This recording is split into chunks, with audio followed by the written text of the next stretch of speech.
kembali pemirsa yang kami kasihi dalam Tuhan. Kita merasa berbahagia pada saat ini oleh karena kita akan mempelajari satu pelajaran penting dari buku Kemenangan Akhir, yaitu pasal yang ke-32 mengenai jerat-jerat setan. Kali ini kita akan mendapatkan kesimpulan dari buku ini, apa saja sebenarnya jerat-jerat setan yang telah dia tebarkan di seluruh dunia, yang seringkali menjerat kita, menjerat anak-anak kita, keluarga kita, dan masih banyak lagi manusia yang terjerat oleh jerat-jerat setan. Pertikaian besar antara Kristus dan setan yang sudah berlangsung selama 6.000 tahun segera akan berakhir. Dan si jahat pada saat ini melipat gandakan upaya untuk mengalahkan pekerjaan Kristus demi kepentingan manusia dan mengikat jiwa-jiwa pada jeratnya, untuk menahan manusia di dalam kegelapan dan dalam keadaan yang tidak bertobat sampai pengantara juru selamat berakhir, sehingga dia mau tidak ada lagi korban bagi pengampunan dosa. Itulah tujuan setan yang akan dicapainya. Bila mana tidak ada upaya yang khusus dilakukan untuk melawan kuasanya, bila mana kita acuh tak acuh dan kita tidak peduli dengan keadaan dunia ini, setan sebenarnya tidak merasa apa-apa, karena ia tidak lagi takut kehilangan mereka yang ditawan dalam kehendaknya. Tetapi bila mana perhatian ditujukan kepada perkara-perkara kekal dan jiwa-jiwa kita bertanya, apakah yang saya harus lakukan supaya saya selamat? Saudaraku, disitulah setan mulai mempersiapkan dirinya. Dia mulai berusaha untuk mempertandingkan kuasanya dengan kuasa Kristus, dan dia membuat pengaruh Roh Kudus itu menjadi tawar di dalam hati manusia. Alkitab menyatakan bahwa pada satu kesempatan, bila mana malaikat-malaikat Allah datang ke hadirat Tuhan, setan juga datang di antara mereka. Bila mana kita baca dalam Ayub pasal 1 ayat 6, setan juga datang ke hadirat Tuhan. Tetapi dia datang ke hadirat Tuhan bukan untuk menyembah Tuhan, Raja kekal itu, tetapi untuk melanjutkan rancangan-rancangan jahatnya untuk melawan kebenaran. Apa tujuannya? Dia bertujuan untuk hadir di hadapan Allah adalah supaya bila mana orang-orang berkumpul untuk berbakti kepada Allah, dia biasa arahkan pikiran orang yang berbakti kepada Allah itu kepada dirinya sendiri. Walaupun setan atau dia tidak terkelihatan, tapi jerat-jeratnya sangat luar biasa. Ia bekerja dengan giat dan rajin. Untuk apa?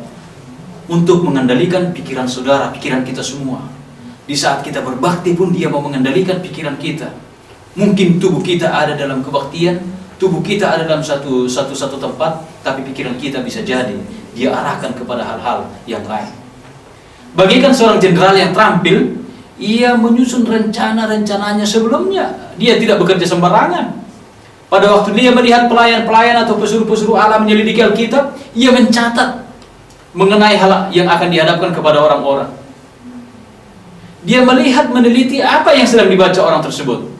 Kemudian ia menggunakan seluruh kelicikannya dan kepintarannya agar dia dapat mengendalikan suasana supaya pekabaran itu tidak sampai kepada mereka yang sedang ditipunya dalam hal-hal tertentu. Saudara pemirsa, setan mengetahui benar bahwa semua yang dapat dituntunnya untuk melalaikan berdoa dan menyelidiki kitab akan dapat dikalahkan oleh serangannya. Kita ingat sekali lagi, setan sangat mengetahui bahwa senjata yang paling ampuh yang dimiliki oleh pengikut Tuhan adalah Alkitab dan doa. Dia tahu bahwa setiap orang yang baca Alkitab dan rajin berdoa, orang itulah yang paling susah untuk dikalahkan. Pemirsa yang dikasihi oleh Tuhan, orang yang paling ditakuti oleh setan bukan orang yang kuat. Orang yang paling ditakuti oleh setan bukan orang terhormat, tapi orang yang paling ditakuti setan adalah orang yang rajin tekun berdoa. Oleh karena orang yang sedang tekun berdoa sedang bersama-sama dengan Tuhan, bersama-sama dengan Yesus, sedang berkomunikasi dengan Yesus. Dan hanya orang yang bersama dengan Yesuslah yang paling ditakuti oleh setan. Oleh karena apa? Yesuslah satu-satunya makhluk yang tidak dapat dia kalahkan pada waktu dia berada di bumi ini. Pendirian bahwa tidak mempunyai akibat apa yang dipercaya oleh manusia adalah salah satu penipuan yang paling berhasil dari setan. Kenapa? Setan mengetahui bahwa kebenaran yang diterima dengan kasih, dan saat orang mengasihi mencintai kebenaran itu, maka kebenaran itu akan menguduskan jiwa si penerima. Itulah sebabnya setan selalu berusaha untuk menggantikan teori kebenaran itu dengan teori-teori palsu. Dia berusaha untuk menggantikan kebenaran yang ada dalam firman Tuhan dengan cerita-cerita dongeng. Dan dia berusaha membuat Injil yang palsu. Kita lihat bagaimana Elia, bagaimana Yeremia, Rasul Paulus dengan tegas dan tidak gentar. Untuk apa? Menentang orang-orang yang mengalihkan dan menyalah tafsirkan firman Allah. Penafsiran Alkitab yang semu dan penuh hayalan dengan berbagai teori yang bertentangan mengenai iman keagamaan yang terdapat dalam dunia Kristen adalah pekerjaan musuh besar, pekerjaan setan, yaitu Lucifer. Untuk apa? Dia berusaha untuk membuat teori demi teori adalah untuk membuat pikiran kita bingung, sehingga setiap orang yang sudah melihat kebenaran itu, yang tadinya pikiran mereka sudah jelas, tetapi di saat mereka melihat ada teori-teori lain yang dibuat oleh setan, pikiran mereka menjadi bingung. Dan perbedaan pendapat dan perpecahan yang terjadi di antara orang-orang yang mengaku umat Allah di dunia Kristen atau di dunia umat yang mengaku pemilik Tuhan, sebagian besar disebabkan oleh kebiasaan apa itu? Yaitu memutarbalikkan Alkitab untuk mendukung teori kesukaannya. Itu hebatnya. Memutarbalikkan Alkitab untuk mendukung teori kesukaannya. Gantinya mempelajari firman Allah dengan kerendahan hati untuk memperoleh pengetahuan mengenai kehendak Allah. Ada banyak orang yang berusaha hanya untuk menemukan sesuatu yang ganjil, yang asli, cari yang originalnya. Sebenarnya mereka bukan mencari kebenaran yang sesungguhnya, tetapi mereka mau mendukung teorinya sesuai dengan firman Tuhan. Tapi itu tidak akan mungkin. Tapi itu adalah usaha setan. Bila mana pelajaran Alkitab diadakan tanpa roh yang mau diajar, bila mana dia belajar Alkitab tanpa doa, bila mana seseorang belajar Alkitab tanpa kerendahan hati, maka ayat-ayat yang paling sederhana pun tidak akan dimengerti. Bahkan lebih hebat lagi, ayat-ayat yang sangat sederhana pun bisa diputarbalikkan dari arti yang sebenarnya menjadi arti yang membuat orang jauh dari Tuhan. Saudara pemirsa yang dikasihi oleh Tuhan yang berbahagia, para pemimpin kepausan juga memilih bagian-bagian Alkitab yang paling sesuai dengan maksud-maksud mereka. Mereka menafsirkannya sesuai dengan kemauan mereka. Lalu mereka melarang mempelajari sendiri Alkitab itu dan mengerti kebenarannya yang kudus itu. Alkitab itu dirantai. Seluruh isi Alkitab harus diberikan sebenarnya kepada orang-orang sebagaimana ia dibaca. Tetapi pada zaman itu Alkitab tidak diberikan kepada semua orang.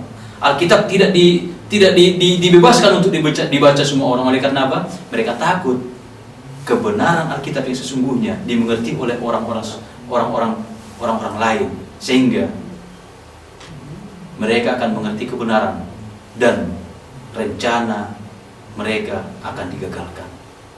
Saudaraku, adalah lebih baik bagi mereka untuk tidak mengajarkan Alkitab sama sekali daripada mengajarkan Alkitab yang telah disalahartikan dan disalahgambarkan. Sebenarnya lebih bagus mereka tidak usah ajarkan Alkitab daripada mengajarkan isi Alkitab tapi sudah disalahartikan, sudah disalahgambarkan. Saudaraku, Alkitab sebenarnya telah dirancang untuk menjadi penuntun kepada semua orang yang rindu mengenal kehendak Allah, yang rindu mengenal kehendak pencipta kita. Allah memberikan kepada manusia perkataan nubuatan yang pasti. Malaikat-malaikat dan bahkan Kristus sendiri datang. Untuk apa? Untuk memberitahukan kepada Daniel dan Yohanes perkara-perkara yang harus segera terjadi. Bila mana saudara baca dalam Wahyu pasal 1 ayat 1, ya, Yesus sendiri memberikan wahyu itu. Dia mengungkapkan perkara-perkara apa yang harus terjadi. Tetapi setan berusaha untuk menutup-nutupinya. Perkara-perkara penting itu yang menyangkut keselamatan kita tidak dibiarkan tersembunyi sebagai rahasia, tetapi Allah mengungkapkannya, reveal, ya, diungkapkan. Ya. Perkara-perkara itu sebenarnya tidak perkara-perkara itu tidak dinyatakan sedemikian rupa untuk membingungkan. Perkara itu juga tidak dinyatakan untuk menyesatkan pencari kebenaran yang jujur, tetapi perkara itu dituliskan untuk menyatakan kehendak Allah, menyatakan rencana Allah yang sesungguhnya kepada saudara dan saya, kepada seluruh umat manusia yang ada di permukaan bumi. Dalam Mazmur pasal 97 ayat yang ke-11, terang sudah terbit bagi orang benar, dan tak akan ada jemaat yang maju dalam kesucian kecuali anggota-anggotanya dengan sungguh-sungguh mencari kebenaran seperti mencari harta yang terpendam. Luar biasa. Saudara dan saya tidak akan bisa memahami Alkitab itu dengan sesungguhnya kalau kita tidak berusaha dengan sekuat tenaga, dengan segenap pikiran, dengan segenap hati, meminta tuntunan Roh Kudus agar kita dapat mendapatkan arti yang sesungguhnya seperti mencari harta yang terpendam. Seringkali dengan seruan kebebasan manusia dibutakan terhadap tipu muslihat musuh mereka, sementara ia terus bekerja untuk mencapai tujuannya. Sementara ia berhasil menggantikan Alkitab dengan spekulasi manusia, maka hukum Allah dikesampingkan dan jemaat berada di bawah perhambaan dosa walaupun mereka mengaku bebas. Jadi setan menggunakan kebebasan itu, kebebasan itu untuk mencapai tujuannya. Dia gunakan kebebasan yang diberikan Allah itu sebagai jerat. Itu luar biasanya setan.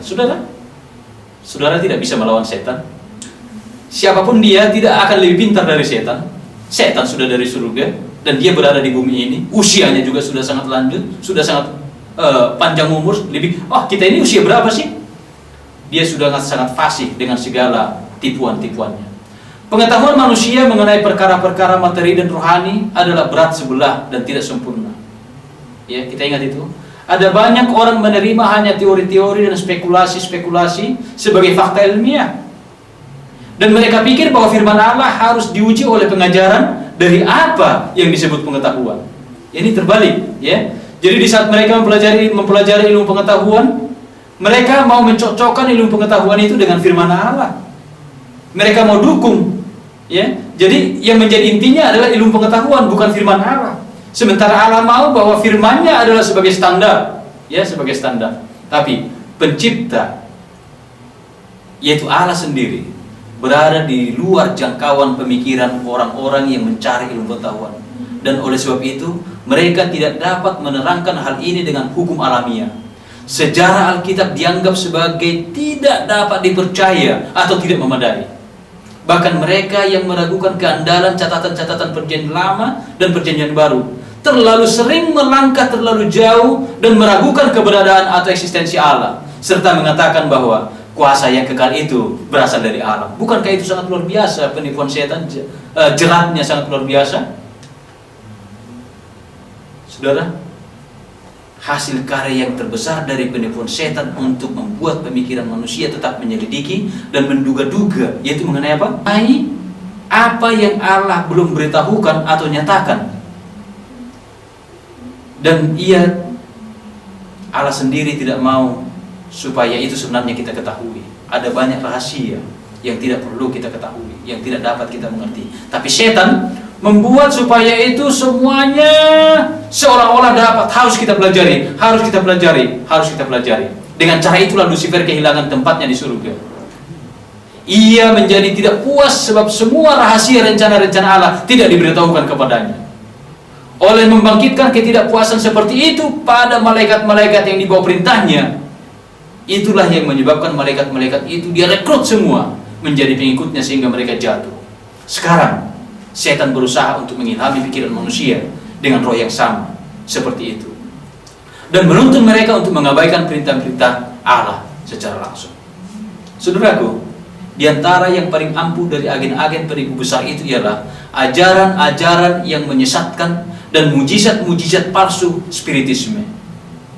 Dengan menyamar sebagai malaikat terang, ia menyebar jaringnya di tempat yang paling sedikit dicurigai. Seandainya saja orang mempelajari buku Allah, yaitu kitab suci, dengan doa yang sungguh-sungguh agar mereka bisa mengerti, mereka tidak akan ditinggalkan dalam kegelapan untuk menerima doktrin-doktrin palsu. Tetapi oleh karena banyak orang menolak kebenaran itu, ada banyak orang hanya sekedar membaca firman Tuhan tidak dengan segenap hati, banyak orang yang mengaku umat Allah jatuh menjadi mangsa penipuan setan. Kesalahan berbahaya lainnya ialah doktrin yang menyangkal keelian Kristus, yang mengatakan bahwa Kristus tidak ada sebelum kedatangannya ke dunia ini. Teori ini diperkembang oleh setan sebagai jerat yang sangat luar biasa dan sangat banyak kelompok yang menerimanya. Teori ini diterima dengan senang oleh sekelompok orang yang mengatakan bahwa mereka percaya Alkitab, namun secara langsung bertentangan dengan pernyataan yang paling jelas. Mereka percaya Alkitab, tetapi mereka tidak percaya bahwa Yesus itu sudah ada sebelumnya. Mereka tidak percaya bahwa Yesus itu adalah Tuhan, pencipta, sudah ada dari awal. Dia adalah awal dan akhir. Saudaraku, masih ada lagi kesalahan licik dan yang jahat yang lain yang dibuat setan sebagai jeratnya untuk memisahkan manusia dari Allah, yaitu kepercayaan yang cepat tersebar yang mengatakan bahwa setan itu tidak berwujud sebagai satu makhluk, bahwa nama setan digunakan di dalam Alkitab hanyalah untuk melambangkan pikiran-pikiran dan keinginan-keinginan jahat manusia yang belaka. Sekali lagi, hikmat dunia mengajarkan bahwa doa tidak perlu. Ahli-ahli ilmu pengetahuan mengatakan bahwa tidak akan ada jawaban yang sesungguhnya kepada doa, bahwa ini adalah pelanggaran kepada hukum, suatu mujizat, dan bahwa mujizat itu tidak pernah ada. Alam semesta ini, kata mereka, diatur oleh hukum-hukum yang tetap, dan Allah sendiri tidak melakukan sesuatu yang bertentangan dengan hukum-hukum itu. Dengan demikian, mereka menampilkan Allah sebagai apa? Hanya yang diikat oleh hukum-hukumnya sendiri, seakan-akan pelaksanaan hukum ilahi dapat meniadakan kebebasan ilahi. Pengajaran seperti inilah yang berlawanan dengan kesaksian Alkitab. Jadi setan sendiri berusaha untuk menyatakan kepada dunia sebagai jeratnya, oh setan itu nggak berwujud, ya, sehingga orang juga merasa, oh karena setan tidak berwujud tidak perlu lagi berdoa, ya, tidak perlu lagi berdoa, dan itu sangat disukai oleh setan. Oleh karena orang yang paling ditakuti setan adalah orang yang berdoa dan mempelajari pelajaran firman Tuhan, yaitu Alkitab. Dan inilah tujuan yang hendak dicapai oleh setan. Tidak ada yang paling diinginkannya selain daripada membinasakan keyakinan kepada Allah dan firman-Nya. Setan berdiri di depan memimpin orang-orang bimbang, dan dia bekerja sekuat tenaga untuk apa? Untuk memperdayakan jiwa-jiwa ke dalam barisannya. Kebimbangan menjadi satu mode. Ada sekelompok besar orang yang tidak mempercayai firman Allah, dan Allah sebagai pengarangnya, Allah sebagai sumber firman itu, sebab firman itu mencela dan mempersalahkan dosa. Mereka yang tidak mau melakukan tuntutan Alkitab itu berusaha membuangkan wewenangnya. Mereka membaca Alkitab atau mendengarkan ajaran-ajarannya sebagaimana disampaikan dari mimbar kudus, semata-mata hanya untuk apa? Hanya untuk mencari-cari salah Alkitab atau khotbah. Tidak akan pernah kita menemukan Allah oleh mencarinya. Kita tidak boleh mencoba untuk mengangkat dengan tangan kita yang lancang tirai yang menutupi kebesarannya. Rasul mengatakan, oh alangkah dalamnya kekayaan hikmat dan pengetahuan Allah. Roma pasal 11 ayat 33. Bapa kita yang di surga mengatur segala sesuatu di dalam hikmat dan kebenaran, dan kita tidak pernah akan merasa tidak puas dan curiga, melainkan harus tunduk dengan rasa hormat kepada Tuhan. Kita nggak perlu memperdebatkan kebenarannya. Ia akan menyatakan kepada kita maksud-maksudnya sebanyak yang kita perlukan untuk kebaikan kita, dan selebihnya kita harus percayakan kepada tangan yang maha kuasa dan hati yang penuh dengan kasih itu. Saudaraku, rasa curiga atau tidak percaya kepada Allah adalah akibat dari hati yang belum diperbarui, yang bermusuhan dengan Dia. Akan tetapi iman diilhamkan oleh Roh Kudus, dan itu akan bertumbuh subur hanya kalau dipelihara. Kitab ini juga mengatakan bahwa tidak seorang pun menjadi kuat dalam iman tanpa usaha yang tekun. Sekali lagi, tidak seorang pun yang akan kuat dalam iman tanpa usaha yang tekun. Ketidakpercayaan akan dikuatkan kalau didorong. Dan jikalau manusia membiarkan dirinya ragu-ragu dan mencela, gantinya tinggal dalam bukti yang telah dikaruniakan Allah untuk menunjang iman mereka, maka mereka akan mendapati keraguan-raguan mereka itu menjadi semakin kuat.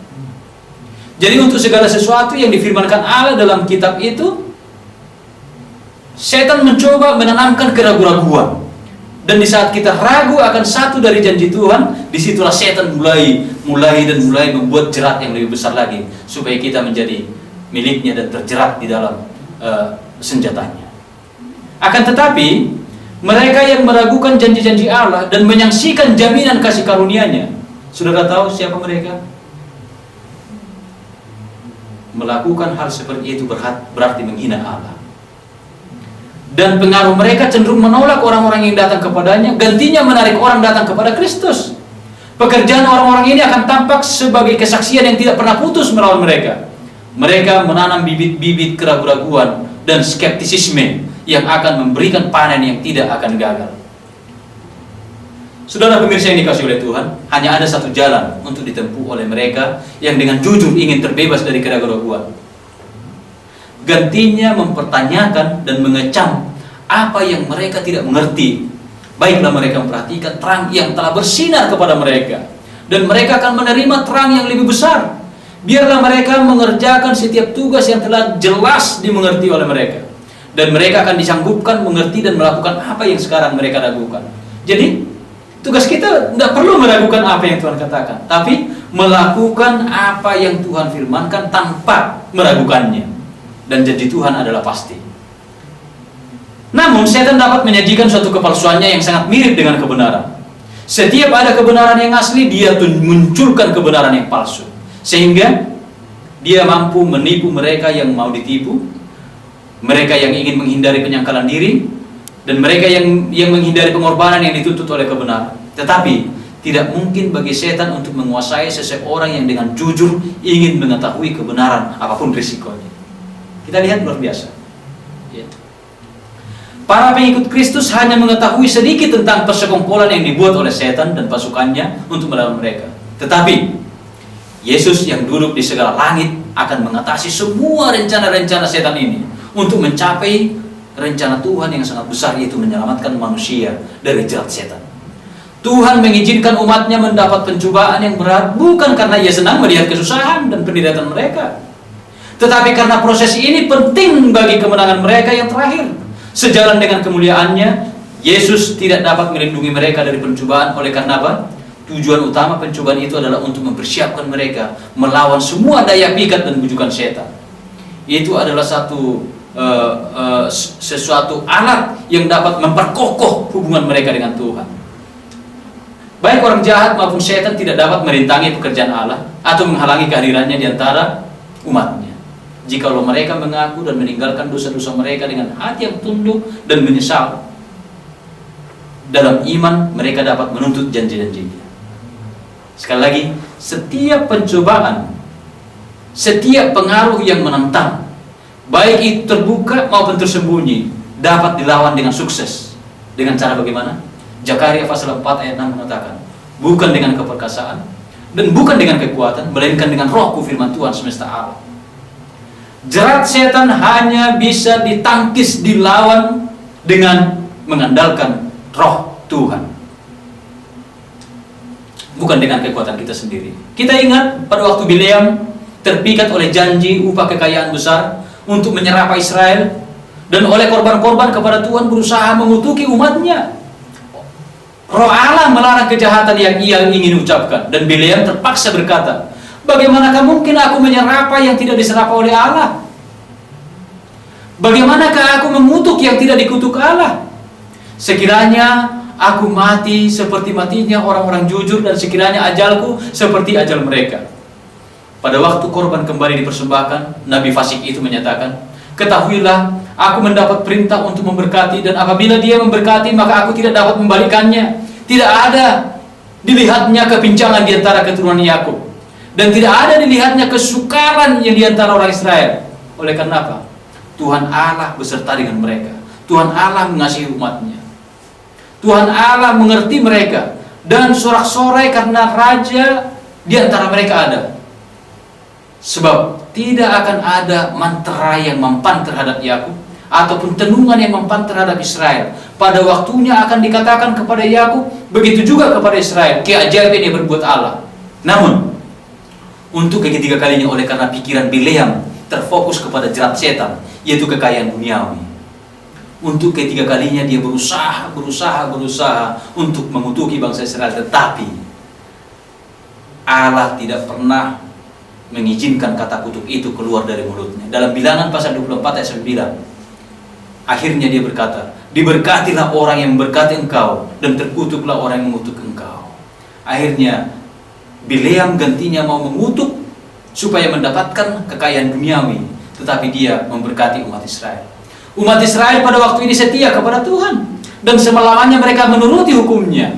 Pada saat itu tidak ada kuasa di bumi atau di neraka yang dapat menaklukkannya. Tetapi di saat mereka meninggalkan Tuhan, kutuk yang tidak diizinkan diucapkan oleh Bileam terhadap akhirnya berhasil dikenakan atas mereka dengan cara bagaimana? Yaitu membujuk mereka berbuat dosa. Pada waktu mereka melanggar perintah-perintah Allah, kemudian mereka memisahkan diri daripada Allah, maka mereka dibiarkan merasakan kuasa si pembinasa itu. Sangat luar biasa. Setan menyadari benar bahwa jiwa yang paling lemah, yang lebih dari sekadar lawan bagi bala tentara kegelapan, dan bahwa jikalau ia menyatakan dirinya secara terbuka, maka akan dihadapi dan dilawan. Itulah sebabnya setan berusaha menarik tentara-tentara salib keluar dari benteng mereka yang kuat, sementara ia dan pasukannya siap sedia membinasakan semua yang berani menginjakkan wilayahnya. Hanya dengan bergantung kepada Allah dan menuruti semua perintah-perintahnya, kita bisa aman. Saudaraku yang dikasihi oleh Kristus, jerat-jerat setan di zaman dahulu sampai zaman sekarang tetap ada. Dan pada zaman sekarang, oleh karena dia tahu bahwa waktu dia sangat singkat, sudah hampir tiba eksekusi untuk dia, maka jeratnya semakin dia persulit, semakin dia buat sesuatu yang kelihatannya asli, tapi itu sangat membuat manusia terjerat oleh tipuannya. Tidak seorang pun aman dalam sehari atau sejam tanpa doa. Saudaraku, kita ingat ini. Tidak seorang pun aman dalam sehari atau sejam tanpa doa. Karena apa? Karena tanpa doa kita akan berada di pihak setan. Terutama kita harus memohon dari Tuhan hikmat untuk mengerti firman-Nya. Disinilah dinyatakan tipu muslihat si penggoda itu, dan cara mengalahkannya dengan berhasil. Setan ahli dalam mengutip Alkitab, setan ahli dalam menafsirkan sendiri ayat-ayat itu dengan harapan untuk membuat kita tersandung. Oleh sebab itu kita harus mempelajari Alkitab dengan kerendahan hati. Jangan sekali-kali kita kehilangan pandangan terhadap ketergantungan kita kepada Allah. Sementara kita harus senantiasa berjaga-jaga terhadap tipu muslihat setan, kita harus senantiasa berdoa dalam iman. Janganlah membawa kami ke dalam pencobaan. Saudaraku, sebagai kesimpulan dari buku ini, dari pasal yang ke-32 ini, jerat-jerat setan, kita ingat, sehebat apapun jerat setan yang dia pasang di dunia ini, bagi setiap orang yang tekun berdoa, bagi setiap orang yang tekun membaca firman Tuhan, jerat itu akan jelas kelihatan. Tapi bagi setiap orang yang tidak peduli dengan doa, bagi setiap orang yang hanya membaca firman Tuhan hanya untuk mencari kesalahan, membaca firman Tuhan hanya sekedar, maka jerat setan itu akan sulit untuk mereka ketahui di mana itu ada. Mereka akan melihat jerat itu sebagai kebenaran. Mereka melihat jerat itu seperti sesuatu yang indah untuk diikuti. Mereka akan melihat jerat itu seolah-olah tidak ada bahaya. Tapi di saat mereka berjalan, mereka kena jerat dan setan akan menelan sebagai mangsanya. Saudara yang dikasihi oleh Tuhan, kita puji Tuhan oleh karena pada saat ini kita telah mengetahui dengan jelas melalui pasal 32 ini bahwa jerat-jerat setan itu dapat kita kenal. Jerat-jerat setan itu dapat kita hindarkan. Jerat-jerat setan itu dapat kita lawan dengan apa tadi? Pertama dengan doa, yang kedua dengan belajar firman Tuhan.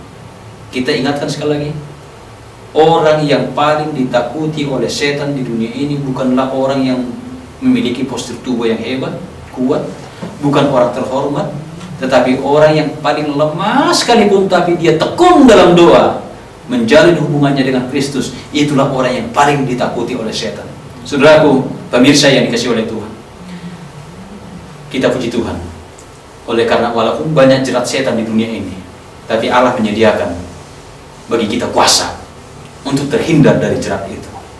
Yang walaupun setan berusaha untuk memalsukan kebenarannya, tapi Allah memberikan kepada kita satu tanda untuk membedakan mana yang benar dan mana yang salah, yaitu firman-Nya, Alkitab yang suci, yang harus kita pelajari dengan kerendahan hati, dengan doa. Dan di saat Roh Kudus Tuhan menuntun kita untuk menyadari, menerima dan menghidupkan kebenaran itu, disitulah Tuhan akan memberikan kepada kita kuasa dengan mata iman, melihat, wah, jerat-jerat setan itu sangat jelas, dan kita akan menghindarinya dengan kuasa Roh Kudus. Tuhan memberkati kita. Demikianlah kesimpulan dari buku Kemenangan Akhir pasal 32, yaitu jerat-jerat setan.